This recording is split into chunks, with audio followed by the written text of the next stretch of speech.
Hello everyone, this is Toby from Toby's Urban Sketch, and here is another really quick sketching video. This is another photo I've taken in the lovely summer in St Neots.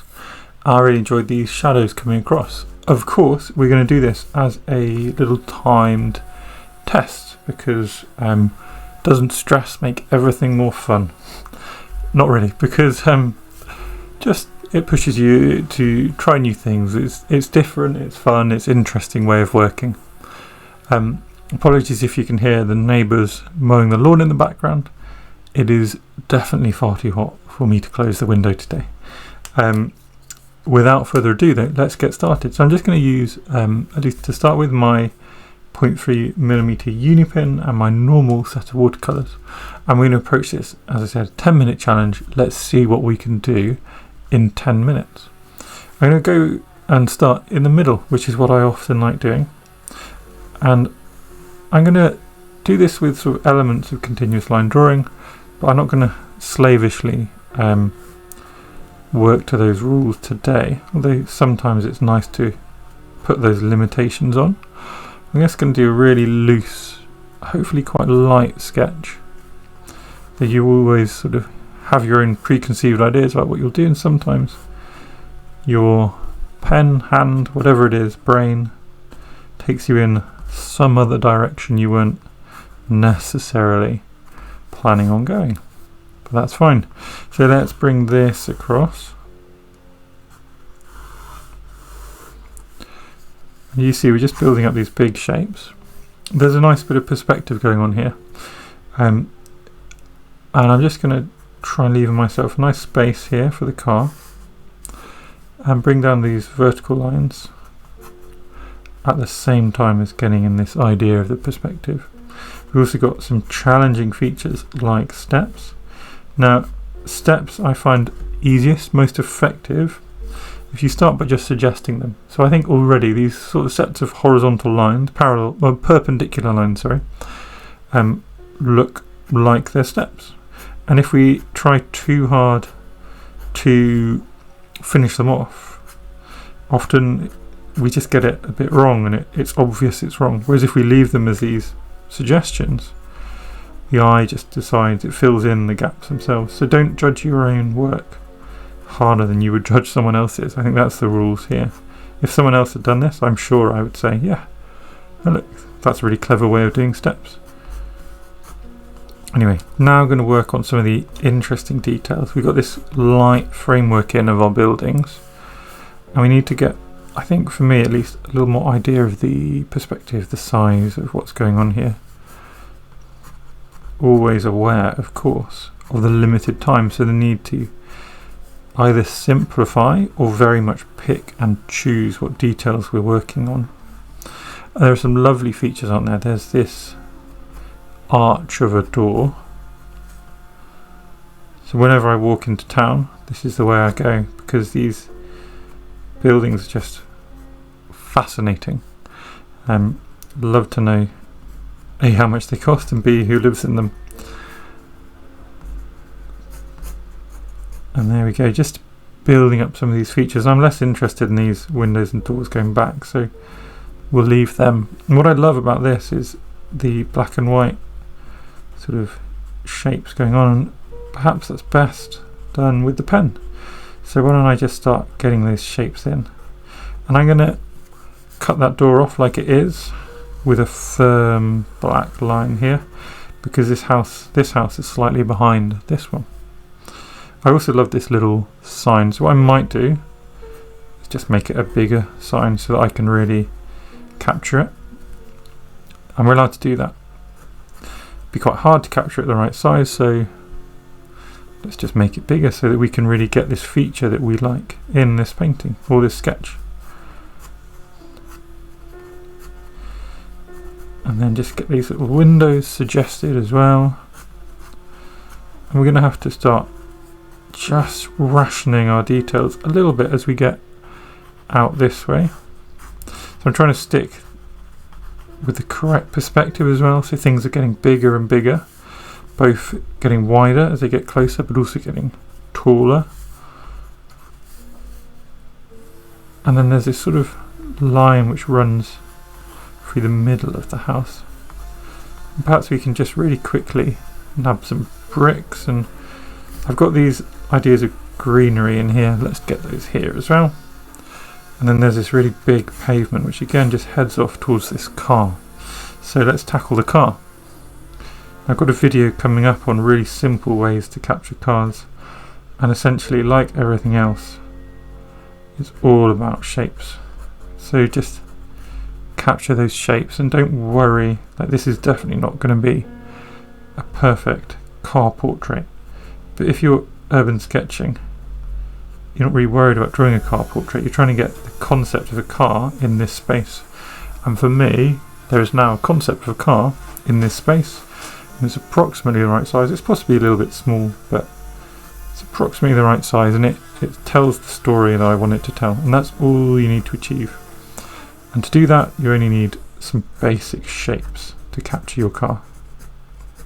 Have a little play about with cars and just maybe set aside a piece of paper and just see what you enjoy most about capturing them, what they add to your scenes. Now this lamppost here I'm going to make big so that it can come above my houses, and bring it back down so it's got a bit of 3D shape. Definitely made it sort of more of a feature. And how are we doing for time? Ooh, 5 minutes gone already, but luckily for us, much of the rest of the scene is sort of this greenery which is just framing things. So we'll just get loose pen work, then we can bring in our pavement and our wall, trying to get the idea of, again, perspective, so it's a thing growing towards us. And then let's just get like a couple of road features, because a road is really, it's quite a large thing within this sketch. And I'm going to cheat. I know that there's some little sort of metal work going on behind there, and I'm just going to suggest that, even though it's very difficult to see in the reference photo. Another lamppost. This lamppost has to be a bit taller to make sense. And there we go. That is our sketch done.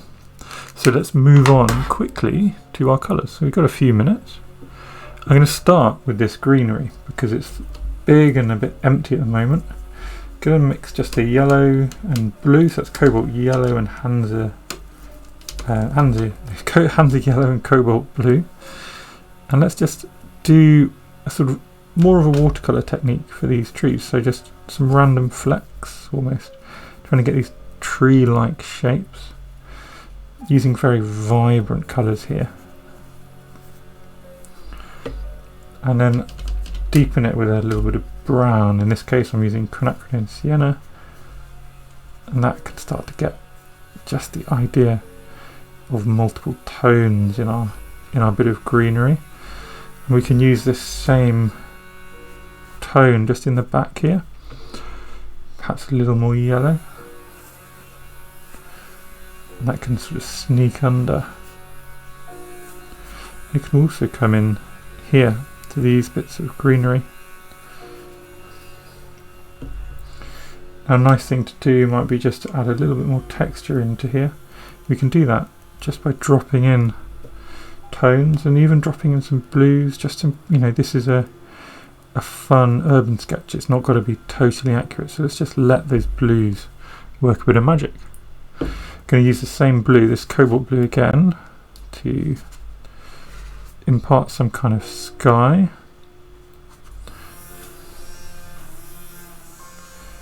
This is where dropping blue in actually makes sense, because now you can see the sky coming through all the greenery.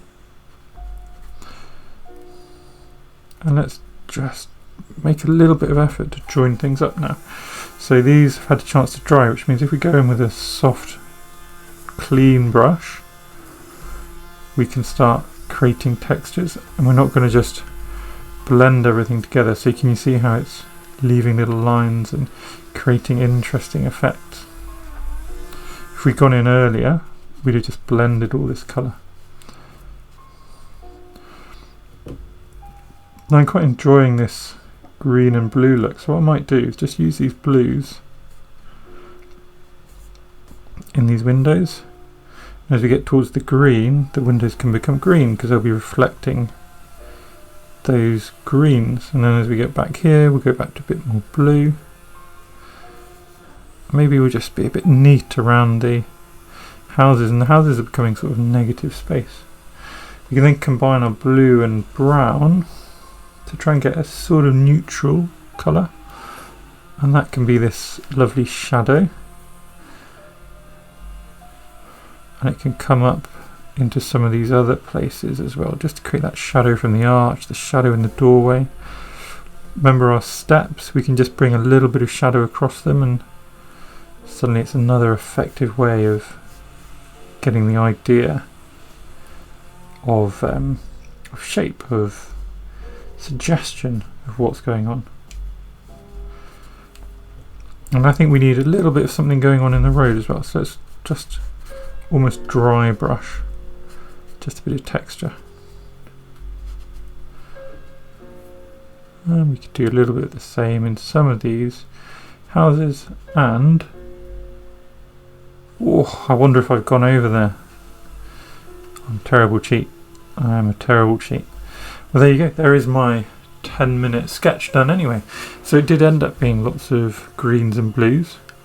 Got some nice shapes going with the pen, and we used the pen to create some contrast. And a little think about how we do cars as well. I'm going to let this dry naturally, and then we'll have a look at what it looks like. So this is the sketch. It's basically dry, not completely, but pretty much gone. Gone from very wet to dry. A couple of little damp patches. I really like it, and I don't think I need to add anything to it.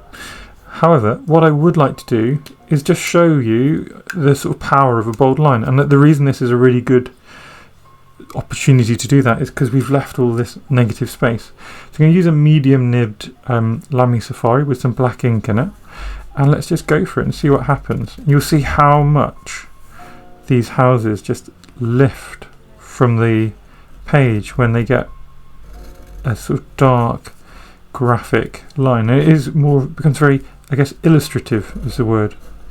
Bold, illustrative kind of style that you get. And I'm just going to start by doing the big outlines, and I'm going to incorporate the doors in because they kind of have this step at the outside as well. And we can get some of these door details in as well.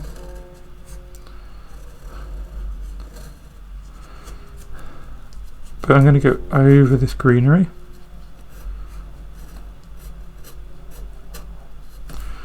Let's just see what happens when we lift some of these step details as well. And they're still, despite making them bold, you see how they're still convincing, at least to me, and feel free of course to disagree, at least to me, they're still convincing steps. And there we go. And then we'll go through the top. And this is already bold, but we can still make it bolder. And then this as well. The advantage of this, also cleans up some of those edges. You get this really crisp outline against the blue because you can fill in the white, cover up blue where it's overlapped. And let's just, now that we've done that, we can separate out our houses as well. And it has this lovely effect of making these other details sort of ghost behind. I'm going to also incorporate that, and let's just, since we're here, I said I loved this sign and I didn't really make the most of it, so let's just give it a lovely little mural and also make it nice and bold, and we can give it some fancy ironwork as well. I have a low threshold for what fancy is, if you can't tell. We'll just get some of this bold to disappear off and reintroduce it on this side as well. And this kind of separates the man-made from the, well, natural. The cars will just do this little touches, and there we go. So that is now my finished image. And can you see how much more graphic it is, how much more punchy this negative space becomes just by applying a firm outline? Let me know in the comments which you prefer, the before or the after, or even the blank page. You're allowed to hate the whole thing. And if you do enjoy, please do like and subscribe. Thank you for watching.